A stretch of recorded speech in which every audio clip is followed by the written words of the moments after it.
जो इस संसार में हमको जो मृत्यु लोक में मिला है, हमें सब यूज करने के लिए मिला है। आज हम यूज कर रहे हैं, आगे हमारी औलाद करेगी और फिर आगे उसकी औलाद करेगी। जब हम इस मृत्यु लोक में से जाएंगे तो केवल प्रभु का भजन और प्रभु का नाम ही जाएगा। कहते हैं कि श्री कृष्णवाय नमः। श्री भागवत के प्रधान तो देवे गोविंद है, इसलिए भागवत के प्रथम श्लोक में कृष्ण की वंदना की गई। आदरणीय श्री सुखदेव जी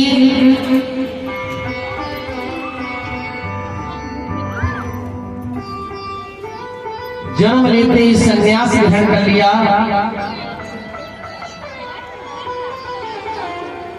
पुत्र पुत्र कहते महर्षि वेद व्यास जिनके पीछे चल रहे थे,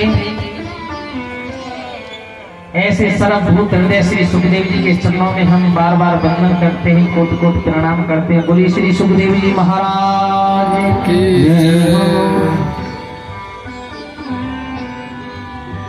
सज्जनों, जैसे हम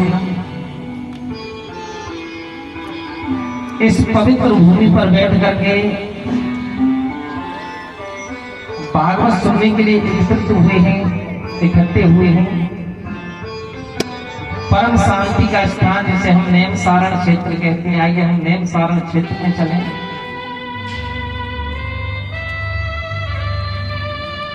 जहां 88,000 संत जन विराजमान थे, उन्हें हम लोग कहते हैं सोनाथ कृष्ण। 88,000 संत बैठे और उन संतों की इतनी लंबी उम्र थी कि कई तो चतुर्थियों को देख चुके, सत्युग, त्रेतायुग, द्वापर, कलयुग कई बार बदल चुके। ऐसे ऐसे महान तपस्वी संत बैठे हैं। हाँ,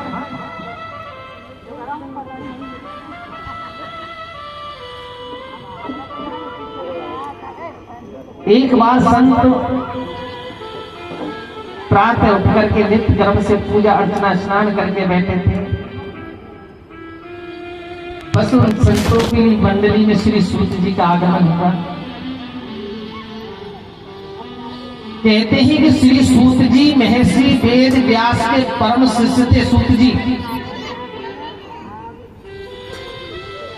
और 20 वर्ष की आयु वाले परम सूत जी को देख करके जो 88,000 संत बैठे थे, जिनकी उम्र हजारों वर्ष लंबी थी, सभी खड़े हो गए। संत बोले कि आइए महाराज पधारिए, बड़ी कृपा की आपने जो पधारे। और तो सूत जी संकोच में पड़ गए कि मेरा आदर आखिर सत्कार इतना क्यों। संतों ने कहा श्री सूत जी से कि महाराज,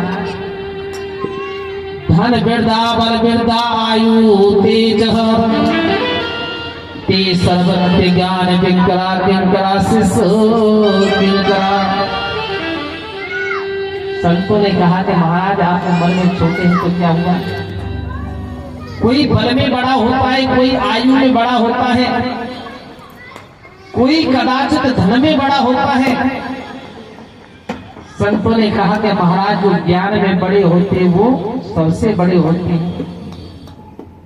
आप उम्र में छोटे हैं, लेकिन जो मानव के हृदय में अंधकार बैठा है उसे दूर करने में आप करोड़ों सूर्य के समान हैं।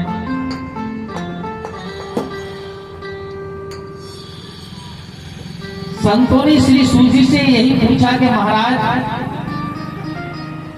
कृपा करके हमें एक ही बात बताएं, कोई ऐसा साधन बताओ कि गोविंद से मिलन कैसे हो, ठाकुर से मिलन कैसे हो। देखो संतों ने यही पूछा था।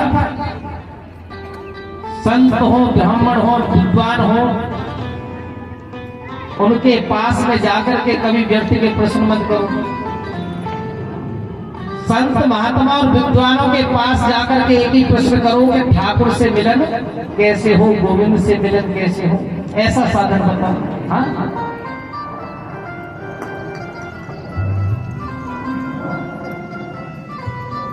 संतों ने यही पूछा कि महाराज कृपा करके बताएं कि गोविंद से मिलन कैसे हो। श्री सूत जी बात को सुनकर के गदगद हो गए। श्री सूत जी बोले कि ऋषियों, आपने बिल्कुल सही प्रश्न पूछा है। हम लोग जन्म लेते हैं, युवा होते हैं, बड़े हो जाते हैं और वृद्ध हो जाते हैं और मर जाते हैं। समझ में आ रही है आपको? आ रही है? हाँ, ना तो करो, ना करो। आ रही है? कहते हैं उन लोग जन्म लेते हैं, बड़े होते हैं, युवा हो जाते हैं, वृद्ध हो जाते हैं और मर जाते हैं। कभी हमने जीवन को समझने का प्रयास नहीं किया। और मैं तो ऐसे ऐसे लोगों को भी जानता हूं, उनको पता भी नहीं चलता कि हमारा जीवन कहां से शुरू हुआ और कहां खत्म हो गया। हाँ?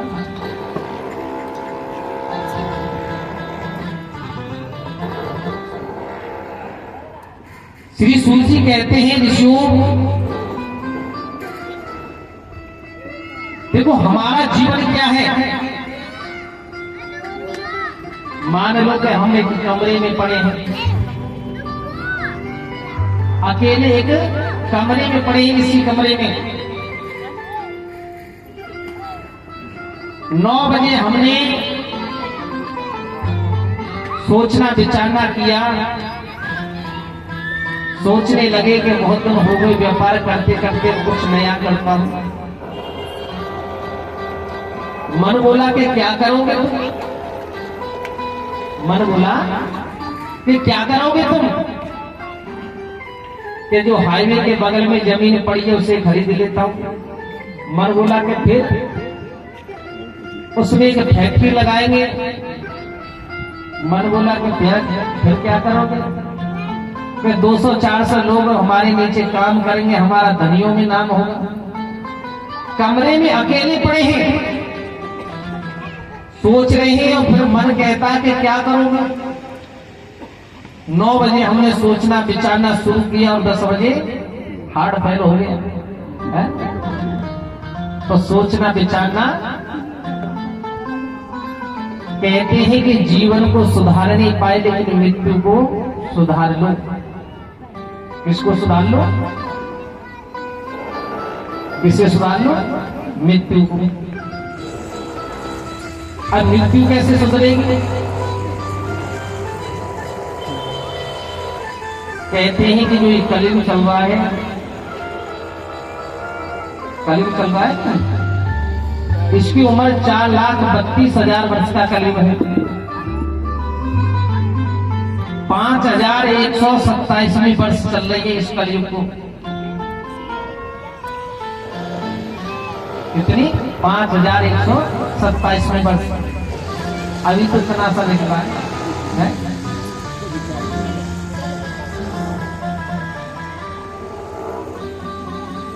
कहते हैं कि जीवन को सुधार नहीं पाए, लेकिन मृत्यु को सुधार लो। मृत्यु जब ही सुधरेगी हम जब परमात्मा का ज्यादा से ज्यादा नाम लेंगे, परमात्मा का भजन करेंगे।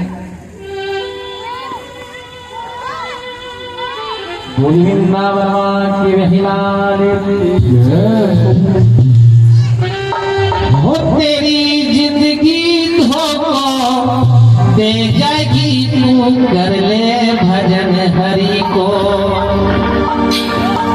हरि को कर ले भजन हरि को। हरि तू कर ले भजन हरि को। वो तेरी जिंदगी धोखा दे जाएगी, तू कर ले भजन हरि को।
जी